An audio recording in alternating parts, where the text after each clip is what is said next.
terme ne recouvrait que le phénomène de la dispersion proprement dit.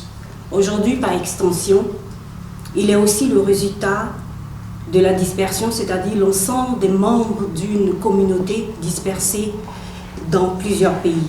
Ce terme diaspora est un mot grec. Il est construit à partir du verbe diaspero. La Commission de l'Union africaine définit la diaspora africaine comme l'ensemble des personnes d'origine africaine vivant à l'étranger, c'est-à-dire hors du continent africain, qui participent au développement sur le plan social, économique et culturel. Dans notre recherche sur la vie de la diaspora africaine en Irlande, nous avons porté une attention particulière sur la diaspora ivoirienne. Bienvenue sur Balafon TV. Bonjour chers internautes, je suis Michel Amia. Nous avons pu échanger avec quelques Ivoiriens et Ivoiriennes qui vivent en Irlande. Selon les informations recueillies, Feu Pascal Gueux, l'un des premiers Ivoiriens, ou peut-être même le premier qui s'est installé en Irlande dans les années 90. Nous lui rendons hommage. Mesdames, messieurs, c'est un grand plaisir pour moi de vous recevoir aujourd'hui dans le cadre de la rencontre à laquelle je vous ai convié pour débattre d'un terme d'actualité. L'impact de la situation sociopolitique en Côte d'Ivoire sur la diaspora ivoirienne en Irlande. Que faire? Sur le plateau de Balafon TV aujourd'hui, nous avons M. Youssouf, des Ivoiriens en Irlande, et le président de la Chambre de commerce Côte d'Ivoire-Irlande. À sa gauche, nous avons M. Taïro Fernand, dit Francky de Cork. Il est diplômé en International Development de l'Université de Cork et il est aussi le délégué général du PDCI en Irlande, membre du bureau politique. Il exerce en tant que consultant en développement international à MCP, qui est New Community Partnership, qui est une ONG. Monsieur Kato Rémi Bessia, qui est diplômé en électronique et technicien en communication, c'est un FPI en Irlande, et vous travaillez à British Telecom. Nous avons sur notre plateau Madame Bielou Marie Tibé, qui est la présidente des CAID, a organisé récemment un événement en décembre qui a réuni toute la diaspora africaine et elle a représenté aussi bien sûr la diaspora ivoirienne. C'était une fête vraiment qui a réussi et qui nous a permis d'échanger avec nos frères du continent africain. À sa suite, nous avons M. Koudou Thierry, qui est consultant en stratégie marketing digital et advertising. Il est diplômé de l'école supérieure de Business School de Dublin. Et vous avez bien travaillé avec Google et actuellement vous êtes chez Facebook en tant qu'ingénieur technicien. Donc il a eu l'opportunité de travailler avec de prestigieuses entreprises internationales. Donc il a voulu vraiment être présent pour partager ce moment et débattre sur le sujet. Merci. Et enfin, je vous présente M. Ali Silla, qui est membre de la Chambre de commerce de Côte d'Ivoire en Irlande. Demander à notre président de la diaspora des Ivoiriens de nous dire en quelques mots combien d'Ivoiriens vivent ici en Irlande. Bonjour Michel Amia, merci de m'avoir invité sur le plateau Balafon TV. En effet, en Irlande, nous avons, après les statistiques du censeur de l'Irlande, je crois que nous sommes autour de 700 à 1000 Ivoiriens, et sans oublier aussi les Ivoiriens de Belfast, c'est-à-dire Belfast, l'Irlande du Nord, donc autour de 1500 Ivoiriens, y compris ceux de l'Irlande du Nord. Sinon, à Dublin ici, on tourne autour de 700 à 1000 Ivoiriens. D'accord, très bien. Donc ça veut dire que les Ivoiriens ne sont pas nombreux sur les territoires. Oui, bon, il y a pas assez d'Ivoiriens, mais quand même, ça c'est sans compter les enfants. Parce que quand on parle de 1000 Ivoiriens, 700 Ivoiriens, sans compter les enfants, parce que c'est les parents qui peuvent quand même s'inscrire pour voter. Ça c'est le listing vote ici en Irlande. Donc en fonction de ça, on sait que autour de 700 000 Ivoiriens. 1000 Ivoiriens, Voilà. d'accord. Est-ce que vous avez une idée de la répartition des Ivoiriens en Irlande, c'est-à-dire... Oui, bon, la plus grande partie des Ivoiriens se trouve surtout à Dublin. Dublin, vous savez, on a l'aéroport international qui est là d'abord, ça c'est le premier point de chute. Oui. Et puis maintenant, on a aussi une grande partie à Cork et aussi une partie à Limerick, et puis bon, un peu répandue un peu partout dans les autres villes. Mais la majeure partie des Ivoiriens sont ici à Dublin. D'accord. Et je vais poser la question à M. Koudou Thierry, qui est sur le plateau. Et dans quel domaine d'activité professionnelle les Ivoiriens se retrouvent le plus? Merci Michel Amien de m'avoir invité. Alors, je voulais en profiter de votre plateau pour vous dire que c'est une grande première, voilà, d'avoir ce genre de télévision digitale en République d'Irlande. Alors, nous t'en remercions pour ça. Alors, pour ce qui est des questions dans le domaine du professionnalisme, Oui. voilà, nous avons pas mal d'Ivoiriens quand même qui exercent des métiers qui sont quand même positifs. Voilà, donc si j'essaie de venir un peu en arrière, vous savez, la langue étant une langue barrière, parce qu'il fallait s'adapter à l'anglais. Voilà, là je te parlais des années 1999, Oui. voilà, où chacun faisait des petites activités en fonction de la langue. Bon, ça fait que les Ivoiriens se sont adaptés et certains sont allés à l'école, se sont formés. Oui. Et beaucoup d'entre nous, aujourd'hui, exercent des métiers qui sont positifs et qui font honneur à la Côte d'Ivoire. Nous avons même un de nos compatriotes qui est professeur à l'université de Maynooth. Ma part, je travaille en tant qu'ingénieur technicien à Facebook. Oui. Et à côté de moi aussi, j'ai notre sœur Marie, qui est la première femme africaine, parmi les premières femmes africaines qui exerce le métier de machiniste, voilà, à Dublin Boss, en Irlande. Et je peux en citer. Alors donc, de boulot. Voilà. D'accord, donc ça veut dire que les Ivoiriens ici en Irlande se sont intégrés et qu'ils travaillent dans plusieurs domaines d'activité comme...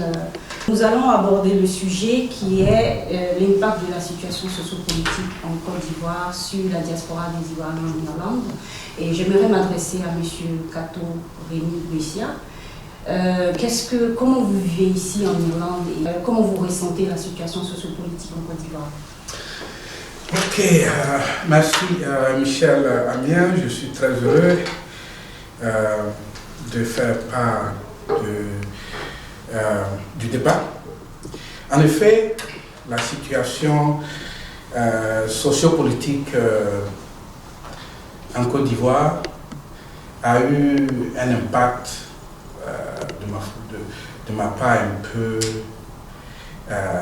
d'abord surprenante, choquante, difficile à vivre, et je pense que la communauté ivoirienne ici en Irlande a été abattue. Si j'ose m'exprimer de la sorte, probablement parce qu'avec les événements qui sont passés avant 2010, il faut être plus précis, la vie était plus déconcentrée. Oui. Les Ivoiriens vivaient comme des frères et des sœurs. Voilà. Il n'y avait pas de différence entre nous. C'est-à-dire que pour les catholiques, comme les musulmans, pour les politiciens des deux bords, il n'y avait pas de différence. Alors, on se visitait, on mangeait, on faisait tout. Voilà. Et à partir de 2010, il y a eu une fracture au sein de la communauté ivoirienne, ce qui n'a pas été facile, qui a été, au fait, si je m'exprime ainsi, un choc, voilà, ici, dans notre petite communauté. Pour dire cela, ça n'a pas été facile. Ça a été difficile à supporter. Mais avec le temps, voilà, On a essayé de surmonter ça. Hein, et pour l'instant, c'est ce que je peux dire. Je pense que mes frères et amis nous auront aussi... Oui, je vais profiter pour passer la parole à M. Taïwo Fernand. Comment vous avez vécu, comment vous ressentez ici en Irlande la situation sociopolitique? En tout cas, merci beaucoup Michel. C'est pour moi un plaisir de me retrouver sur mon plateau, Balafon TV. Et je vous tire le chapeau pour, c'est quand même comme le frère Koudou le disait tout à l'heure, c'est une première pour les Ivoiriens de se retrouver sur un tel plateau pour débattre un peu de la situation socio-politique qui nous impacte ici en tant qu'Ivoiriens. Ben, pour répondre à votre question, je voudrais vous dire qu'on a vraiment vécu ça vraiment terrible. Vous savez, dans les années, comme le frère Gâteau le disait, dans les années 2010, 2009, tout et tout, on s'entendait parfaitement. La communauté marchait, hein, il n'y avait pas de soucis entre nous, Ivoiriens ici. Mais après ça, quand toutes ces histoires de cette crise politique en Côte d'Ivoire a démarré, parmi nous, certains Ivoiriens ont pris position. Et ça fait qu'il y a eu déchirure. Entre nous, il y a eu une fracture entre les Ivoiriens. Et on n'a pas pu s'en remettre. Et ça a impacté sur la diaspora. Et ça fait qu'on était, je dirais même jusqu'à aujourd'hui, on ne s'est pas encore retrouvé. Parce que les Ivoiriens même se regardent toujours à chien de faïence. On a toujours les petits soucis. C'est-à-dire aujourd'hui, il y a eu près de 3000 morts dans notre pays. Et ça fait qu'il y a des gens qui ont pris position, qui ont perdu des parents, qui ont perdu des biens dans cette crise qui a fait que, qui jusqu'à aujourd'hui, nous mène des problèmes dans cette communauté. Et je pense qu'on va profiter, comme on est là pour un débat, oui. On va aller pas à pas et on va profiter de ça pour essayer d'étaler tout. Donc, on nous dit par rapport à votre... qu'est-ce que vous avez ressenti? Merci Ami Michel. C'est un honneur pour moi de me retrouver là. Et je salue vraiment l'initiative. Pour ce qui concerne la réconciliation ou l'entente au sein des Ivoiriens, je pense que votre choix s'est porté sur moi, c'est pas le fait du hasard, parce que j'ai toujours parcouru des villes avec les différents présidents pour que vraiment l'union soit. Et peut-être que c'est le lieu, les circonstances et la personne aujourd'hui qui change. Et moi, je pense que vous venez en support. Chaque Ivoirien ici aspire vraiment à la réconciliation. La situation politique en Côte d'Ivoire a eu un grand impact sur notre communauté. Aujourd'hui, les Ivoiriens, c'est vrai, nous nous retrouvons parce que nous sommes loin des parents, mais on ne se retrouve pas avec un vrai amour. On se retrouve parce que la solitude nous impose. On est divisé, profondément divisé. Avant, et bon, les petits problèmes de communauté, on s'asseyait, on en parlait, on trouvait une solution, comment faire pour avancer. Mais depuis la crise en Côte d'Ivoire, il nous est difficile de nous relever. Et je pense qu'avec votre soutien et avec cette belle occasion que vous nous offrez, je pense que nous allons vraiment marcher sur la division. Parce que nous-mêmes, personnellement, ici à Dublin, on n'a jamais pris part vraiment aux élections. Jamais. Mais pourquoi la politique en Côte d'Ivoire, loin de nous, doit nous diviser? Pour qu'enfin la réconciliation, la vraie réconciliation soit faite. Et nous, en tant qu'enfants de la diaspora, nous qui sommes sortis de la Côte d'Ivoire, nous devons aussi aider nos parents en Côte d'Ivoire. Je vous remercie pour cette belle initiative. Merci. Et Monsieur le Président de la diaspora, est-ce que vous avez quelques mots? Qu'est-ce que vous avez ressenti ici? Bon, vraiment, comme les confrères viennent de le dire tout à l'heure, personnellement, en tant que président de la diaspora, ça a été vraiment très dur. Très dur de voir des compatriotes s'éloigner de la diaspora, surtout quand on organise des manifestations concernant tous les Ivoiriens. Et c'était vraiment difficile, Mais jusqu'à présent, je pense qu'avec d'abord cette initiative de Balafon TV, on pourra tous ensemble trouver des solutions qui pourront quand même changer la vie des Ivoiriens ici. Je vois que les Ivoiriens commencent à se regrouper au fur et à mesure et prendre le dessus de tout. Surtout, on a les élections qui arrivent bientôt. Comme on l'a dit la fois dernière lors de la manifestation de nos sœurs, il faudrait qu'on soit positif pour être ensemble. Donc, ça a été difficile, mais on va atteindre notre objectif. D'accord. Monsieur Ali Silla, qu'est-ce que vous avez ressenti ici en Irlande? Je tenais tout d'abord à dire quand même un grand merci à tous ces invités. D'abord, il faudrait reconnaître que tant ivoiriens, nous traversons des moments très difficiles jusqu'à aujourd'hui. Et comme les autres le disaient, tout ce qui s'est passé au pays continue de nous affecter jusqu'à aujourd'hui. Et nous créons encore pour cette année 2020 qu'est-ce qui va arriver au pays et comment la population, comment on le dirait, la communauté ivoirienne de la diaspora, spécialement en Irlande, comment nous avons réagi. Et l'initiative que tu viens d'entreprendre, je pense que, comme on le dirait, ça pourra nous permettre de discuter, d'appréhender les choses avant qu'il ne soit tard. La déchirure, elle est très grande. Je pourrais dire que ce sont mes aînés, comme on le dirait, puisque je suis venu trouver pratiquement toute cette famille en Irlande. Mais je me rappelle que dans mes débuts, il y avait l'harmonie. C'était franc, c'était sincère.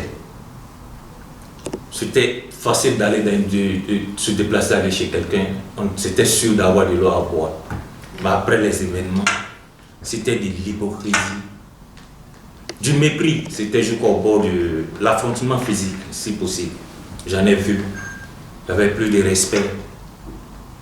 Je pense qu'étant ivoirien, quand on fait un rétro au temps de Félix Houphouët-Boigny, comme on le dirait toujours, le père fondateur de la nation, il nous a toujours donné la paix, la tolérance, l'amour du prochain.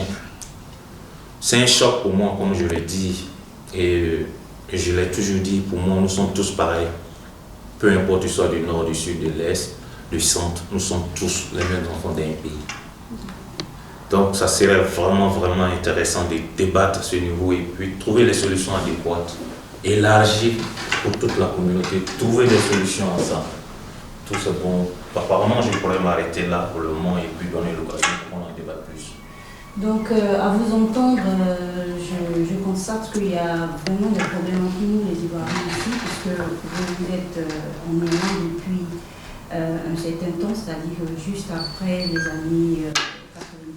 Donc, je dirais qu'il y a quand même un bon moment que nous sommes ici en Irlande, donc l'atmosphère avant, et il y a vraiment un problème. Et comment faire pour trouver des solutions à ces problèmes-là? Parce que c'est pas vraiment intéressant, je dirais, que les enfants d'un même pays se divisent, les enfants d'un même pays se laissent emporter par les problèmes sociopolitiques de la Côte d'Ivoire. Et je dirais même les transportent jusqu'à notre pays qui est l'Irlande. Donc, et encore, comme le président de la diaspora l'a si bien dit, nous ne sommes pas nombreux parce que pour une population ivoirienne, près de 1000 Ivoiriens, nous ne sommes vraiment pas nombreux. Donc, c'est un problème qui est très sérieux puisque, voilà, nous sommes loin de notre mère, la Côte d'Ivoire. Et étant à l'étranger, voilà, au lieu de se souder, au lieu de se mettre ensemble pour pouvoir avancer, on fait face à des situations vraiment qui ne nous permettent pas de pouvoir entretenir des relations fraternelles. Donc ma deuxième question, ça sera quel bilan faites-vous de l'impact de cette situation sociopolitique sur la diaspora des Ivoiriens en Irlande? Okay. Monsieur Katorino. Oui, merci pour la question. Moi, je suis politique, vous savez, je suis du RPI, alors il faudrait qu'on soit franc. En toute sincérité, le bilan est négatif. Voilà. Quel bilan on fait? Le bilan de l'impact est négatif.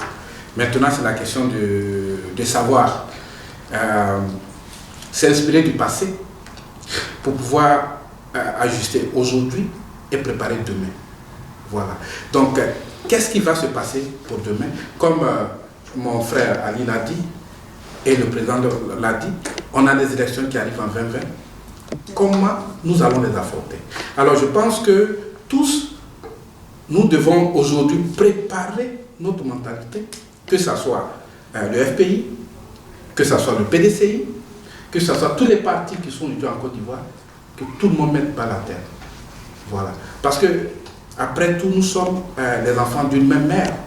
Voilà. Que tu prennes le Sénoufo, que tu prennes le Dan, que tu prennes le Yacouba, le Dida, le Guéré, voilà. On est une même famille. Alors, dans une famille, on ne fait pas ce qui s'est passé en 2010. On ne se fait pas ça. Donc, je pense que le bilan étant négatif, nous avons devoir à pouvoir s'inspirer du passé pour préparer un demain meilleur. Un demain meilleur d'abord pour nos frères et sœurs qui sont au pays natal et aussi pour toute une Côte d'Ivoire qui doit aujourd'hui sortir des problèmes sociaux dans lesquels... Parce que la politique aujourd'hui, on a de sérieux problèmes. Hein? Sur l'échiquier international, on a encore, quand on se compare au Ghana, et quand on se rappelle que dans les années 90-80, le Ghana, c'est les Ivoiriens qui aidaient le Ghana, et aujourd'hui le Ghana est devant, il faudrait qu'on se rattrape et qu'on se dise, que ça soit de n'importe quel parti, mais que ça soit de tous les fils des Ivoiriens, pour dire que nous avons et que nous traversons vers dans une situation paisible pour relever cette Côte d'Ivoire. Voilà. D'accord, très bien, merci. Mais quand vous parlez de devoir, de se donner la main, étant ici en Irlande, prendre de la hauteur sur la situation sociopolitique et ce que nous avons vécu dans le passé, comment faire? Oui, c'est vrai, une très belle question. Bon, on a un devoir d'abord, on doit comprendre que dans les problèmes, on ne peut pas avancer. Voilà, mentalement. Voilà, dans les problèmes, on ne peut pas avancer. Et on doit se dire que nous sommes d'abord les enfants d'une même mère. Ceci est très important. Maintenant, on a le président de la diaspora qui est là, on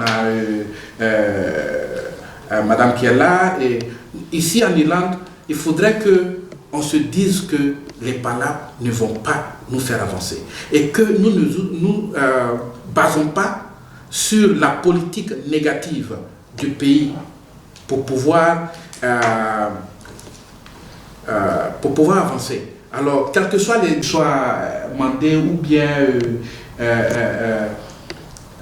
lobby et guéré, on doit tous te donner la main. C'est comme un penalty, lorsqu'on va tirer un penalty, tu ne sais pas qui va gagner, mais après ça, on doit survivre. Et c'est ce qui est important. 2000. Ça fait 20 ans. 20 ans, je vais dire. En 2002, 2001-2002, j'ai pris contact avec la communauté ivoirienne. Mais je pense qu'en plus des problèmes sociopolitiques, il y a des antécédents. La division politique est venue après, amplifier même la situation des Ivoiriens ici à Dublin. C'est vrai, ce soir, nous sommes en train de parler de la situation sociopolitique. Est-ce que c'est la seule raison? C'est la question d'abord. Et cette question s'adresse aux leaders, tous ceux qui ont été à la tête de notre communauté ici à Dublin. Est-ce que, si aujourd'hui, l'Ivoirien de Dublin, que nous sommes, nous acceptons la démocratie, c'est-à-dire une nouvelle façon de faire les choses, parce que c'est à nous d'enseigner maintenant à ceux qui ne le savent pas comment appréhender la démocratie, ça vient après. Mais en dehors de ça, est-ce que l'Ivoirien de Dublin, est-ce que la communauté ivoirienne ici à Dublin n'a pas d'antécédent? Parce qu'il faut partir depuis le début jusqu'à la date des élections en Côte d'Ivoire qui ont divisé la communauté. Si aujourd'hui ce problème social est réglé, est-ce que l'Ivoirien de Dublin est d'accord? Les Ivoiriens de Dublin sont d'accord à revenir ensemble et partir sur de nouvelles bases. D'accord, mais quand vous parlez d'antécédents, je suppose que, comme je l'ai dit, le frère qui a, en fait, l'un des premiers Ivoiriens sur le territoire irlandais dans les années 90. Et en fait, par rapport à ce que vous venez de dire, à partir de 2010, les problèmes vraiment ont commencé, nous savons tous, en Côte d'Ivoire. Donc il y a eu des répercussions sur la diaspora des Ivoiriens en Irlande. Donc ça veut dire que pendant 10 ans, c'est-à-dire de 2000 jusqu'à 2010, les Ivoiriens ici vivaient en frères et sœurs, si j'ai bien compris.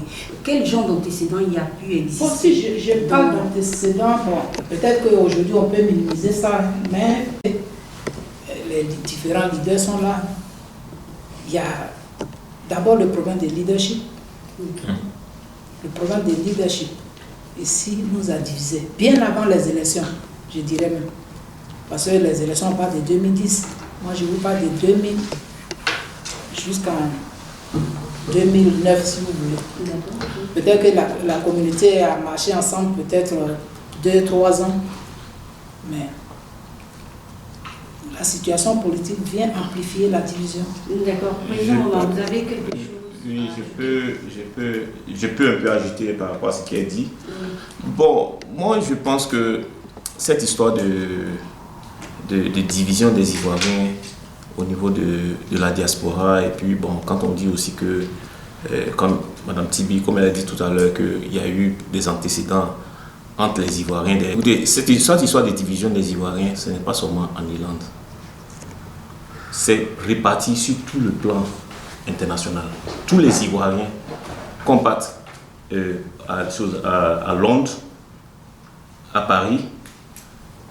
Tous les Ivoiriens sont divisés depuis que la guerre a déclenché. Depuis que les élections ont déclenché en 2010, même depuis 2002. Bon, les antécédents entre les Ivoiriens, ça c'est des trucs, on peut régler ça entre nous. Mais quand vous parlez d'antécédents, par exemple... Oui, les antécédents, bon, ouais, moi, monsieur Koudou, il est le président, je ne suis pas de son groupe. Non, moi, je ne veux pas être avec lui. Ou bien monsieur Kofi, c'est lui qui est le candidat. Bon, peut-être, lui n'a pas aimé qu'il soit le candidat. Bon, ça, c'est des petits antécédents. Mais la division même des Ivoiriens, ce qui a déchiré même les Ivoiriens, c'est la situation politique en Côte d'Ivoire qui a déchiré les Ivoiriens. Parce que ce n'est pas seulement en Irlande, comme je l'ai dit. Je suis en contact avec les autres présidents dans les autres pays. Ils sont divisés aussi, c'est la même chose, un peu partout. Oui, mais s'il y a des antécédents, est-ce que M. Koudou, vous avez... Oui, bon, en fait, moi je pense qu'il faut... bon, ça dépend aussi du contexte, tu vois, parce que quand vous avez présenté en fait, le débat, c'était de savoir l'impact voilà, qui réagissait sur les Ivoiriens ici. Alors, donc, moi, dans un premier temps, je peux dire que la situation sociopolitique va toujours rester préoccupante. C'est-à-dire que ça aura un effet sur les Ivoiriens qui sont ici. Ça, c'est politique. C'est-à-dire que ce qui se passe en Côte d'Ivoire, concernant l'élection ou autre tout, si ça ne se passe pas bien, ça va se répercuter ici. Ça, c'est clair. On est d'accord sur ça. Mais ici, si je veux essayer en fait, bondir ou approcher ce que ma soeur veut dire, ma soeur Marie, voilà, c'est-à-dire que il faudrait qu'on parte au fond du débat. Et le fond du débat, c'est vrai que la politique est là, qui a eu un impact sur les Ivoiriens, mais aussi, il faut le reconnaître, c'est un problème de leadership. Alors, moi, je suis ici depuis 1980, entre 1999, 98-99. Alors, je ne vais pas faire ici l'historique de la communauté, mais une communauté a été créée depuis 1999, ici. Je regroupais l'ensemble des Ivoiriens. Donc c'est une communauté des Ivoiriens. Des Ivoiriens qui a été créée par des Ivoiriens eux-mêmes. D'accord. Voilà. Oui. Et cette communauté a eu des présidents, ou des présidents se sont succédés. Oui. Voilà. Donc vous avez rendu l'hommage au doyen Féchot que j'apprécie. Et ça, c'est l'un des doyens ici, l'un des pionniers. Oui. Donc nous avons commencé avec cette communauté, tu vois, dont le président Bamba qui est là, qui a été président dans les années, si j'ai encore la mémoire, dans les années 2004, Oui. Jusqu'à présent. Nous sommes en 2020, qui se considère toujours le président de la communauté. Oui, mais il est le président. Je viens. Oui, allez. Qui se considère toujours le président. Oui. Peu importe comment je vais appeler ça, mais le président Bamba se considère toujours comme le président. Tu vois? Voilà, donc voilà un peu la cacophonie qui règne beaucoup dans notre communauté. Cette cacophonie-là, et quand je dis qu'on prend l'historique de la communauté, Oui. les choses étaient bien claires. Là, tu vois. Si on veut partir de 2004 jusqu'à maintenant, ça fait que M. Bamba est toujours le président de la communauté des Ivoiriens, et peut-être qu'il a du mal. Il a du mal à pouvoir se séparer de ça, parce qu'on parle de démocratie, on veut parler de la démocratie, on veut parler du bon exemple que nous devons inculquer aux Ivoiriens qui sont restés ou aux Ivoiriens de la diaspora. Quand le frère dit que ça se passe partout, non, il faut qu'on soit clair. Moi, je considère que Bamba, depuis 2004, il est président qui refuse de reconnaître lui-même personnellement que quand je fais mon mandat, je laisse je laisse la place à l'autre et l'autre continue. C'est comme ça qu'on apprend à faire la démocratie, c'est comme ça qu'on apprend, et dans le futur, les jeunes qui arrivent apprennent auprès de nous et puis on avance. Quels sont les exemples que nous devons montrer à nos frères ivoiriens ou les gens qui nous regardent? Donc, si je reviens sur la sœur Marie, en fait, voilà ce qu'elle voulait dire. Donc, j'essaie d'aller en profondeur. Voilà ce qu'elle voulait dire. Avant que la politique de la Côte d'Ivoire arrive, ça, c'était déjà quelque chose qui est venu appuyer nos relations, qui a fait que ça a pris un coup ici, dans notre... Oui, mais M. Koudou, je ne vous coupe pas la parole, parce que je comprends qu'il y a président de la communauté et président de la diaspora, parce que je sais que M. Bamba il est le président de la diaspora des Ivoiriens de l'Europe. Donc, vous avez quelque chose à dire, M. Bamba? On veut parler de l'historique de nos problèmes de communauté diaspora. Moi, je peux très bien expliquer tout le problème de la communauté et tout le problème de la diaspora. Parce qu'on dit la situation politique en Côte d'Ivoire, quel impact ça a sur la communauté des Ivoiriens ici. Quand je dis que c'est un truc qui est répandu un peu partout, je sais de quoi je parle. Et si je veux revenir en arrière, Koudou, c'est quand vous parlez de communauté, moi je suis là il y a longtemps, tu es là il y a longtemps. On sait comment la communauté a commencé. Il y a eu des présidents qui étaient là. Kofi était président de la communauté de l'Irlande, des Ivoiriens d'Irlande. Ça, je mets ça en dehors des choses. Oui, allez-y. Oui. Kofi était le président de la communauté des Ivoiriens. Okay. Dans les années 2000, quand on a commencé ici, toi Thierry, tu sais très bien, ce jour-là, même le jour, il y avait des élections de la communauté. Moi, c'était un truc, on n'était pas nombreux ici à Dublin. Et je l'ai toujours dit, on n'était pas nombreux. C'est même qui m'a appelé pour dire, ouais, Bamba, il y a une élection ici. C'est une histoire de 10 personnes, 15 personnes. Venez voter à chose à main levée. Qui vote tout le temps. C'est comme ça qu'on a élu le président de la communauté ici. Ça, c'est comme ça. Et là, la division a commencé. Parce que déjà, les gars, on se Abonnez-vous à Balafon TV et activez la cloche de notification pour recevoir les nouvelles vidéos. Merci de visionner la vidéo et de liker.